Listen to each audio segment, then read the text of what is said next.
On the morning of August 22nd, 1988, a 25-year-old woman, referred to publicly only as Carol, was running 30 minutes late for work. It was a nothing detail, the kind of minor disruption that happens to everyone, the kind of thing you forget about by lunchtime. But on that particular Monday morning, on a quiet two-lane road cutting through the Connecticut countryside, those 30 minutes placed Carol directly behind the wrong vehicle. Within moments, a stranger would step out of a pickup truck, walk toward her car, and shoot her in the face, leaving a chilling cold case mystery that's unsolved till this day. Carol lived in Vernon, Connecticut, a modest suburban town about halfway between Hartford and the Massachusetts border. She worked as a social worker at Day Kimball Hospital in Putnam, a small community hospital serving the rural northeastern corner of the state. Her commute took her along Bremen Hollow Road, a narrow, winding two-lane highway that threads through the town of Pomfret. It's the kind of road that barely registers on a map, the kind of place where you might pass a handful of cars on your drive on a good day. That is to say, this wasn't the sort of place where you'd have a lot of witnesses to any crime that took place. On that August morning, Carol was driving her usual route when she came up behind a black pickup truck. It was moving slowly, noticeably slowly, and almost immediately she could tell something was off.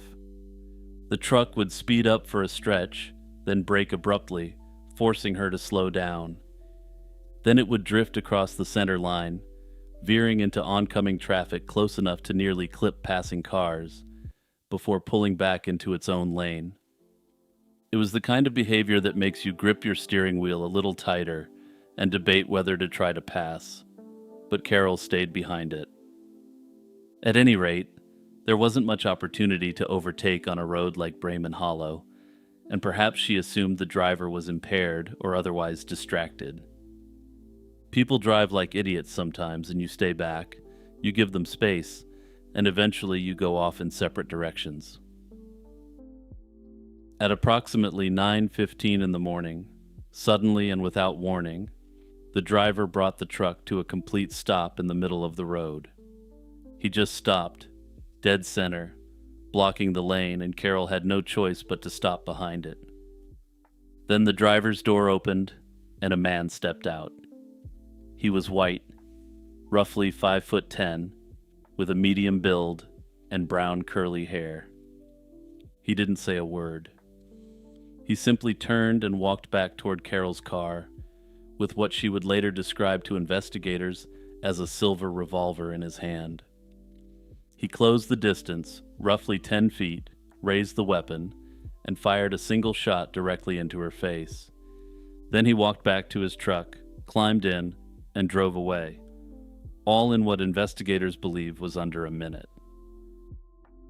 Carol was semi-conscious and partially paralyzed, sitting in her car on a road with almost no traffic, bleeding from a horrific wound to the face. It was a telephone line repairman, working somewhere along the route, who found her shortly afterward and called for help, saving her life. The bullet had entered her face and traveled through, ultimately lodging itself in the back of her neck, dangerously close to her spine. Surgeons determined that attempting to remove it posed a greater risk than leaving it in place. To this day, that bullet is still there, sitting at the base of Carol's skull, a permanent dark souvenir from a man she wished she'd never met. Her recovery, all things considered, was truly remarkable. Within 3 months, her condition had improved dramatically, and the surgery on her face was successful enough that her injuries were not immediately obvious. She survived a point-blank gunshot to the face and walked away from it, and physically, at least, she came through in a good state. The psychological toll is another matter entirely, and one that's harder to quantify. Carol chose to use a pseudonym when the case was later publicized, which tells you something about the shadow this event cast over the rest of her life. The idea that this man might come back to finish the job evidently weighed heavily on her mind, which in my view is a rational fear. Connecticut State Police responded quickly, and several detectives and troopers were dispatched to the exit points of Bremen Hollow Road. This amounted to setting up a loose checkpoint and questioning anyone attempting to leave the area.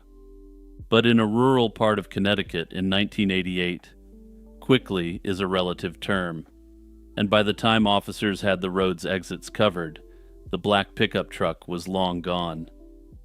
What investigators did find, however, was that Carol wasn't the only person who'd had an unsettling encounter on that stretch of road.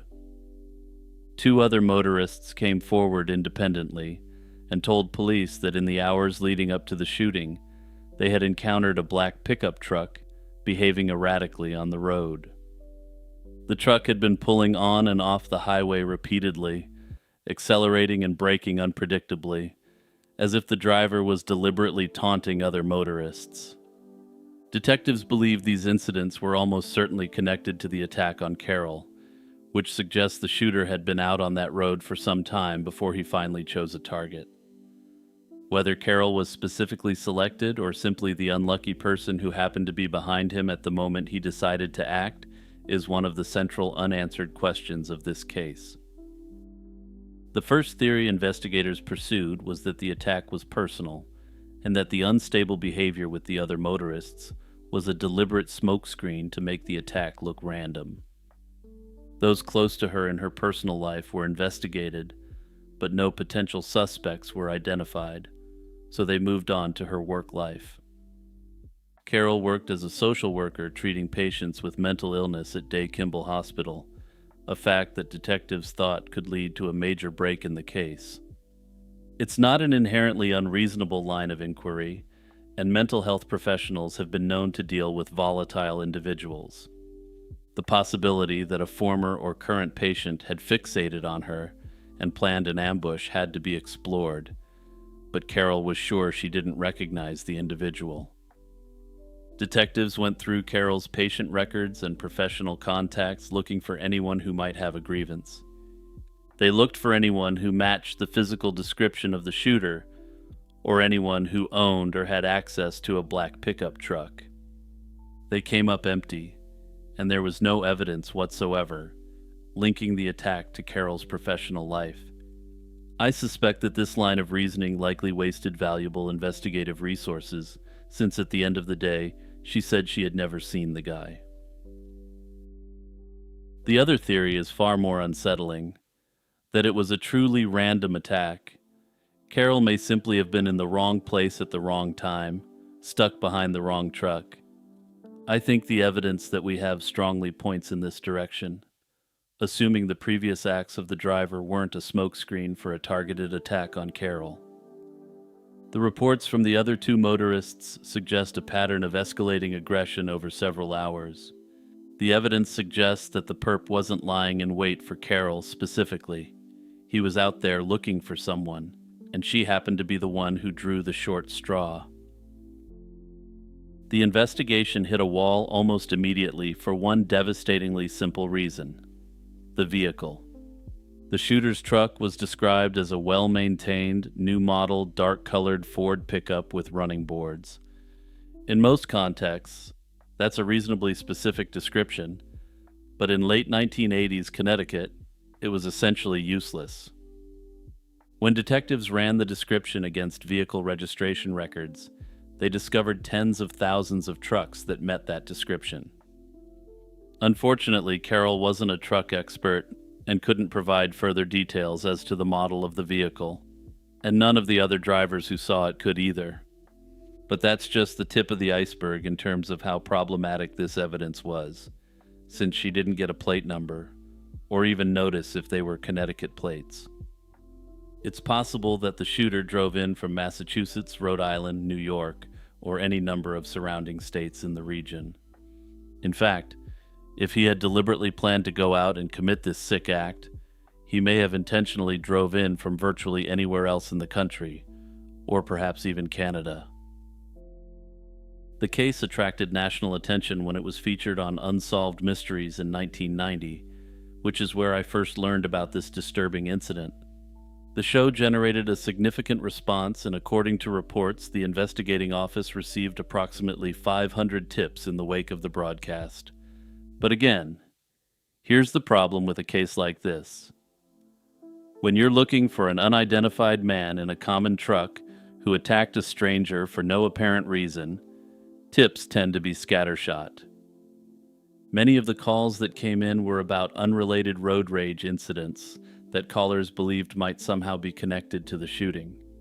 Then, of course, there were likely people phoning in to say they'd once seen an aggressive driver in a dark truck, or that their neighbor owned a dark pickup and seemed like a strange chap. None of it led anywhere concrete, and while the volume of tips was impressive, the quality wasn't. And that's where things have stood for the better part of 4 decades. There have been no confirmed sightings of the truck or its driver after the morning of August 22, 1988.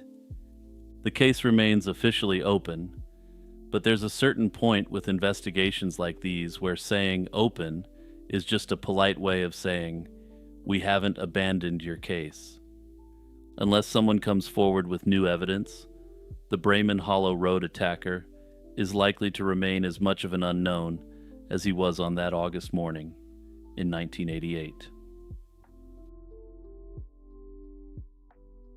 The blonde man hurt Pat. That's what the old woman said. She had dementia, she could barely look after herself, and she was the closest thing Patricia Shea's case ever had to a witness. 4 words from a woman whose mind was failing her, and more than 4 decades later, those 4 words are still the best lead anyone's got. On the evening of July 25, 1982, Patricia Shea, Pat to the people who knew her, arrived back at her apartment at 107 Shorefront Parkway in Rockaway Park, Queens. Sometime between 10:30 and 11 o'clock that night, Pat received a phone call from an elderly woman named Aggie, who lived in the adjacent building at 106 Shorefront Parkway. Aggie was frail and suffered from dementia, and Pat had taken it upon herself to check in on her regularly. That night, Aggie asked Pat to come over. Pat's boyfriend saw her at around 11:15, just outside the building, heading toward Aggie's apartment. He watched her walk across the parking lot, and that was the last time anyone who loved Patricia Shea is ever confirmed to have seen her alive. The next morning, at roughly 6 a.m. on July 26th, her body was discovered in the bushes just off Center Drive in Brooklyn's Prospect Park. She'd been strangled with a thin piece of nylon cord, and her body had been hogtied. A man's shirt was found lying next to her. And that's where the facts essentially end and the questions begin, because the distance between Rockaway Park and Prospect Park is roughly 20 miles. Someone took Pat from her neighborhood, transported her body across Brooklyn, and left her in a park on the other side of the borough. The investigation that followed turned up frustratingly little. The man's shirt found at the scene was examined but never publicly linked to a suspect. The nylon cord was a common material without any specific identifying characteristics. And the one person who might have seen something, Aggie, could only offer that single haunting fragment about a blonde man. Detectives interviewed her, but her condition made it impossible to extract anything more detailed or reliable.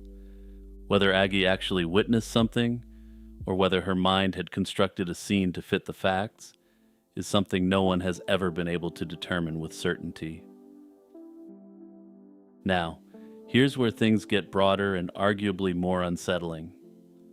Pat Shea's slaying wasn't an isolated event. In 1982, New York City saw a disturbing cluster of strangulation deaths involving women. The first victim, 22-year-old Cheryl Guida, was found in Coney Island on March 18th. On July 15th, 21-year-old Rita Nixon was found behind a school near Chinatown. Pat was discovered 11 days later. A fourth victim, 32-year-old Glenda DeLeon, was found on Water Street in Manhattan.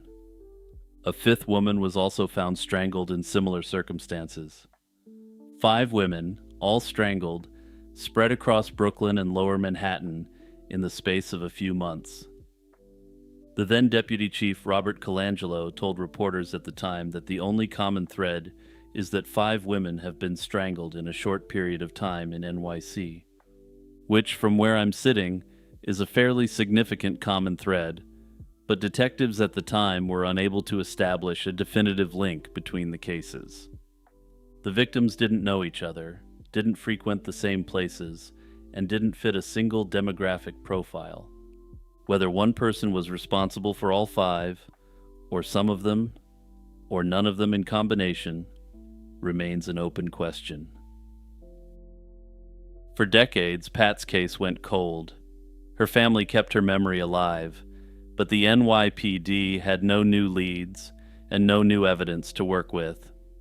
Then in 2014, the department offered a $2,000 reward for information, a very modest sum, but a signal that the case hadn't been forgotten entirely. The following year, in 2015, Detective William Simon of the Cold Case Squad in Brooklyn formally reopened the investigation. Simon did solid work. He re-examined the original case files, re-interviewed persons of interest and witnesses where possible, and notably, he was able to rule out 2 significant threads.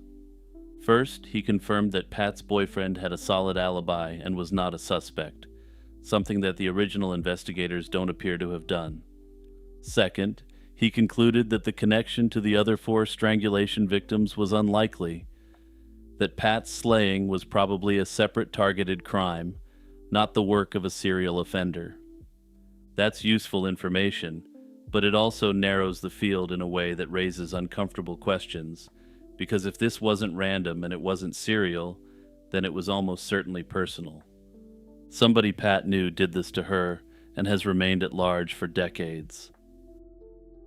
And then, in 2021, the case took its strangest turn yet. A reporter named Carrie Murtha, writing for The Wave, Rockaway's local newspaper, published an article revisiting Pat's unsolved slaying. It was a solid piece of local journalism, the kind that keeps cold cases in the public consciousness, which, as I always say, is key to getting these cases cracked. About 3 weeks after the article ran, Murtha received a letter at the newspaper's office. It was addressed to her by name, printed on old-fashioned computer paper, and it was anonymous.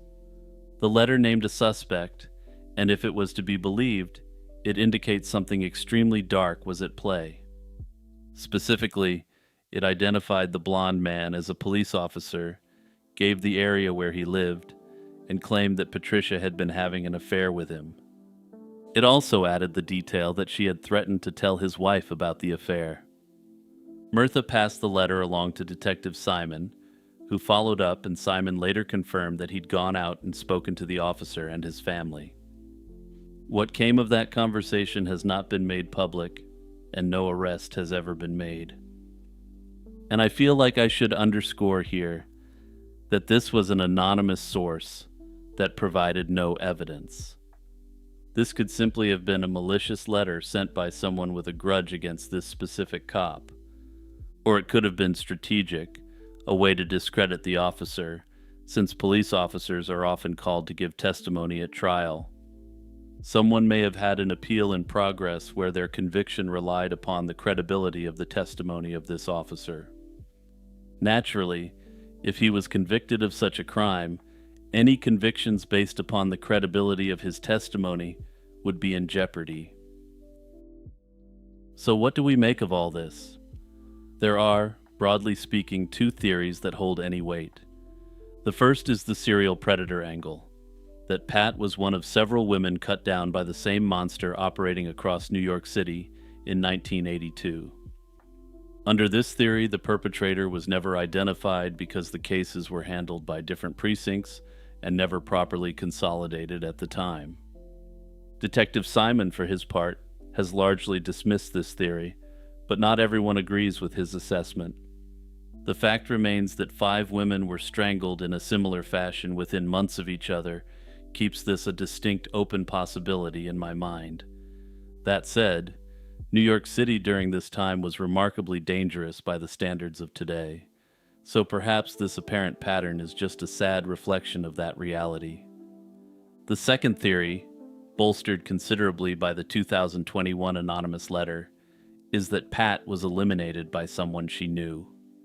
This was someone with a motive rooted in a personal relationship, and someone with enough power or connections to avoid suspicion for over 40 years. Hey everyone, it's Jimmy here reminding everyone to hit all those buttons. Like, subscribe, and of course the all-important notification bell. Also, don't forget to leave a comment saying where you're watching from or what you like to do while you listen to my content. A dead woman named her own killer. That's the version of this story you've probably heard. And honestly, it's not even that far from the truth. In February of 1977, a 47-year-old respiratory therapist named Teresita Basa was found in her burning Chicago apartment with a butcher knife driven through her chest. The case went cold for 6 months with no leads and no meaningful suspects. Then a co-worker who barely knew Teresita allegedly began speaking in her voice during a series of trance-like episodes. She named the man who had slain her, described what he had stolen, and told police exactly where to find the proof. The detectives followed up on it, and every single detail checked out. Now, whether you believe Teresita Basa actually reached out from beyond the grave is entirely up to you. But the facts of what happened next are a matter of public record, and they are, to put it mildly, difficult to explain away. Teresita Basa was born in the Philippines in 1929 to a prominent and well-connected couple. She graduated from the University of the Assumption in Manila in 1960 and eventually made her way to the United States in the early 60s to study music. She earned a master's degree and was reportedly working toward a doctorate. But music alone didn't pay the bills in Chicago, so Teresita trained as a respiratory therapist and took a position at Edgewater Hospital on the city's north side. She supplemented her income by giving piano lessons out of her apartment in the Lincoln Park neighborhood. By all accounts, she was quiet, well-liked, and deeply devoted to her work and her studies. She was the kind of person who kept to herself, but left a good impression on the people around her. On the evening of February 21st, 1977, neighbors in Teresita's apartment building began smelling smoke. Firefighters were called, and when they forced their way into her unit, they found far more than a kitchen fire. Teresita's body was on the floor, concealed beneath a burning mattress that had been deliberately set alight. When the flames were put out and the scene was examined, investigators discovered a butcher knife had been driven into her chest. The fire had been staged to destroy the evidence of the horrible acts that had been committed against this innocent woman. But there was more evidence of staging as well, and as it turned out, Teresita had her clothing stripped as well. However, upon forensic examination, it appears that despite the obvious crime this suggested, she didn't appear to have suffered from an indecent assault in the course of the crime. This couldn't be confirmed with absolute certainty, but it suggested that the person who did this was trying to throw the police off his true motivation for committing the crime. Chicago police launched an investigation, but from the outset, the case presented serious problems. The fire had done exactly what it was meant to do. It had consumed most of the physical evidence in the apartment. Detectives pursued several early leads, including questioning a man Teresita had reportedly been arguing with, but nothing panned out. One detail did catch investigators' attention: a handwritten memo found in the apartment that read, "Get theater tickets for AS." At the time, nobody knew what to make of it, but keep this in mind, because it will matter later. Weeks became months, and by the summer of 1977, the case was effectively stalled out. There were no suspects, no forensic breakthroughs, and no witnesses stepping forward. The slaying of Teresita Basa was on its way to becoming just another unsolved case in a city that had and still has no shortage of them. And then, roughly 6 months after Teresita's death, something happened that nobody involved in the case could have predicted. Remy Chua was a fellow respiratory therapist who had worked alongside Teresita at Edgewater Hospital. The two women were both Filipino immigrants who worked together, but by most accounts, they were just colleagues and nothing more. In August of 1977, Remy Chua reportedly began experiencing vivid, unsettling visions. According to her husband, Dr. Jose Chua, Remy would slip into trance-like states, during which she spoke in a voice that was distinctly not her own. That voice identified itself as none other than Teresita Basa, and Dr. Chua described 3 separate episodes where this occurred. During these trances, the voice claiming to be Teresita delivered a remarkably specific set of accusations. She named a man called Alan Showery, an orderly who worked in the respiratory department at Edgewater Hospital, as the person who had slain her. The voice stated that Showery had stolen her jewelry after the attack, and that he had given the pieces to his girlfriend. Now, I want to be clear about something here. I'm not going to sit here and tell you that the ghost of Teresita Basa literally possessed a co-worker and started naming names. I'm also not going to tell you it didn't happen, because I genuinely don't know what happened in the Chua household during those episodes. What I can tell you is what the couple did next. Dr. Jose Chua contacted the Chicago Police Department and relayed his wife's claims to the detectives on the case. And to their credit, the detectives didn't laugh him off the phone, instead taking the claim rather seriously. The detectives looked into Alan Showery, and what they found wasn't reassuring. Showery was an orderly in the respiratory department at Edgewater, the exact same department where Teresita had worked, and the two were quite close with one another. He had prior arrests for robbery, burglary, and assault, though notably no convictions. Colleagues at the hospital confirmed that Showery had made plans to visit Teresita's apartment on the evening of the attack, ostensibly to help her fix a broken television set. And here I just need to interject for a moment, because this seems like something that ought to have been uncovered in the initial investigation. But for whatever reason, it wasn't. And then there was that memo found in the apartment. Get theater tickets for AS. It soon became clear that this likely referred to Alan Showery, the same man the disembodied voice allegedly mentioned. But the most damning piece of evidence was exactly where the voice said it would be. Detectives tracked down Showery's girlfriend and found 2 pieces of jewelry in her possession, a pearl ring and a jade pendant.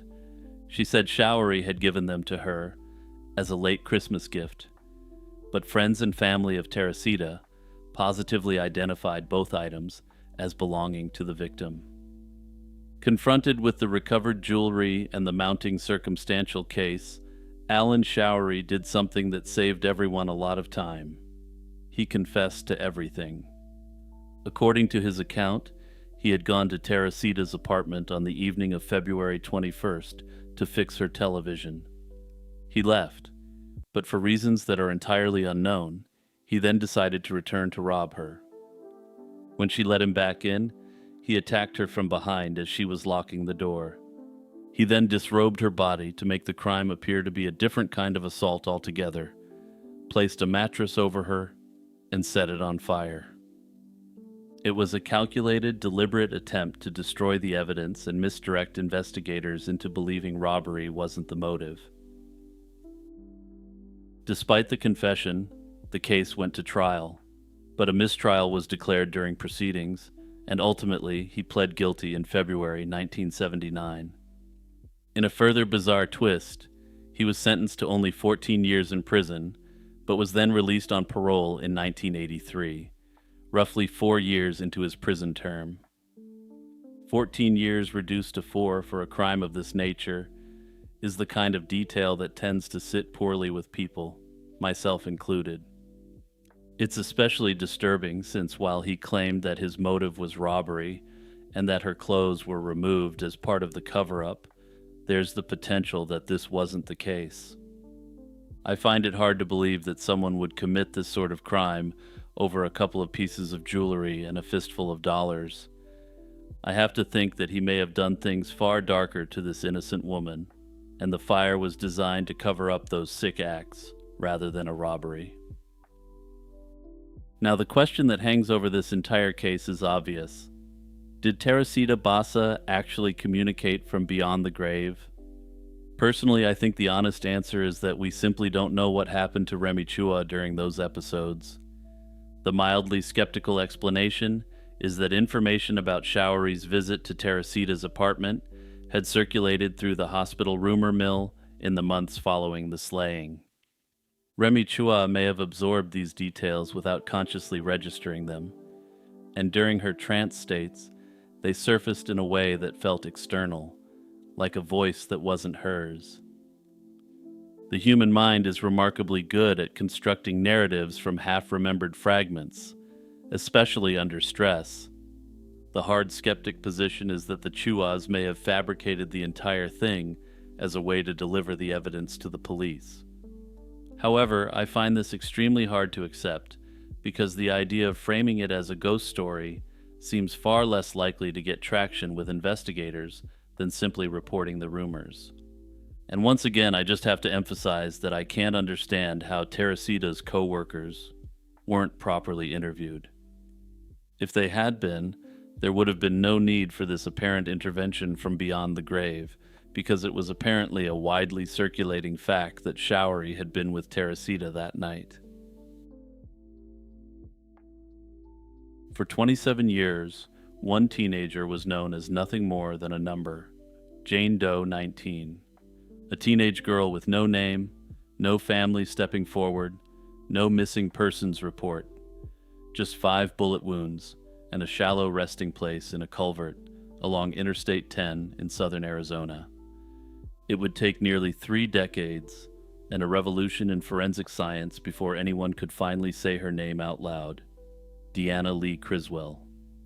This is the story of how a 16-year-old girl from Spokane, Washington, ended up dead in the Arizona desert, and how the man who likely did it will never be held accountable. Deanna's childhood wasn't easy. Her parents divorced when she was young, fracturing the family in ways that would ripple outward for decades. The split created deep estrangement within the Criswell family. Relatives lost touch with one another, and the normal safety net simply wasn't there. Deanna found herself caught in the wreckage, and by the summer of 1987, at just 16 years old, she'd developed a pattern of running away from home. In July of that year, she ran again, and this time, unlike the previous ones, she didn't come back. What makes Deanna's case particularly heartbreaking is that nobody filed a missing persons report.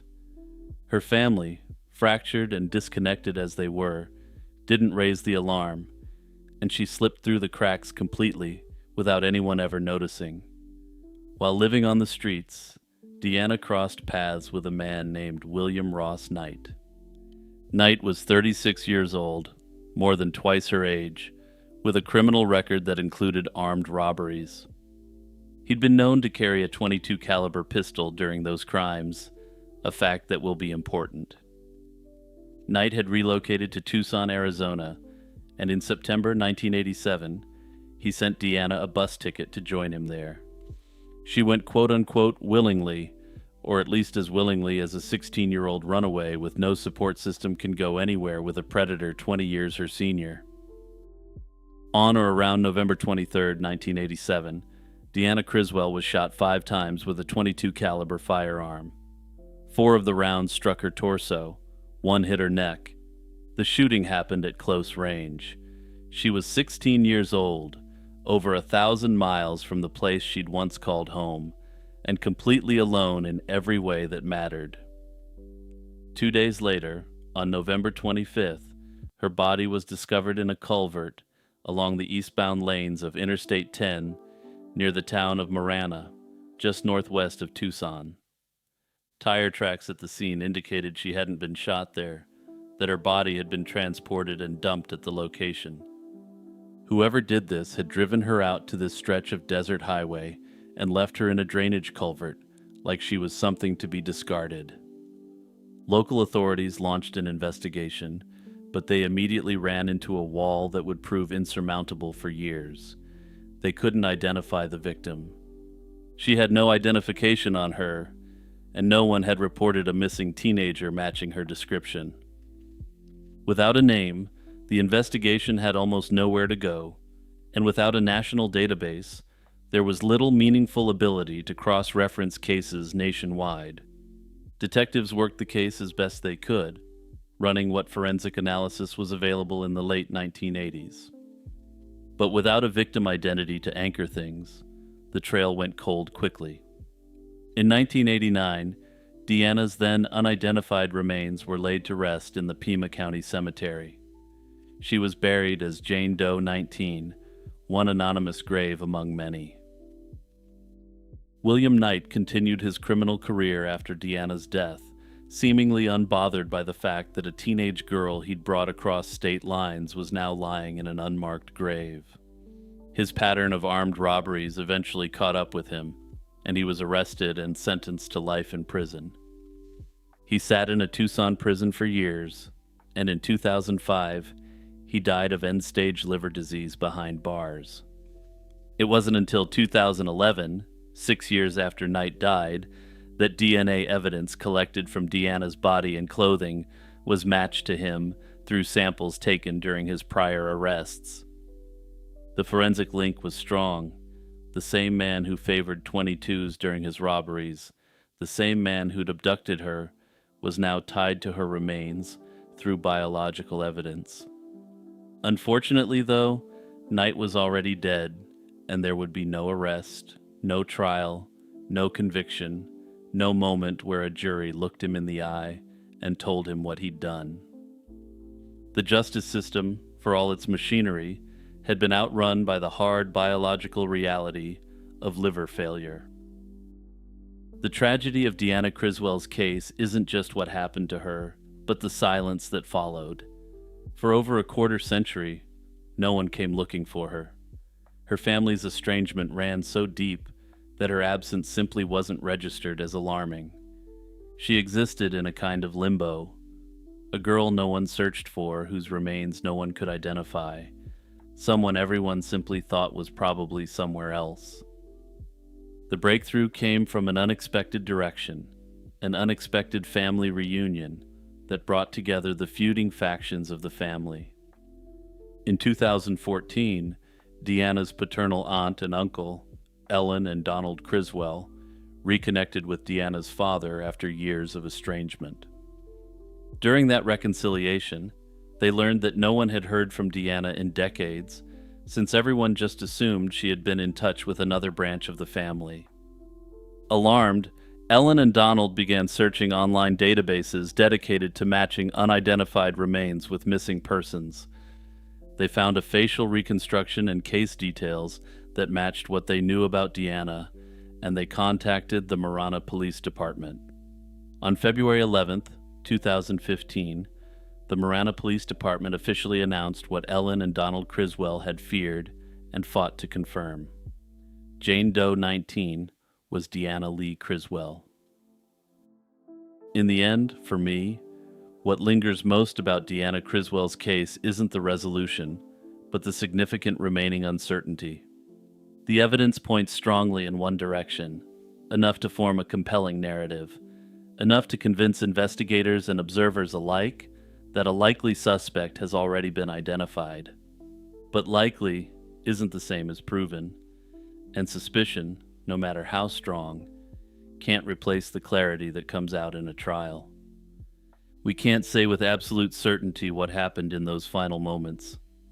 We don't know what led up to the violence, whether it was sudden or premeditated, whether there were arguments, coercion, or something else entirely. We don't know if she was alone with him, or if others were present, and even potentially involved in the crime itself.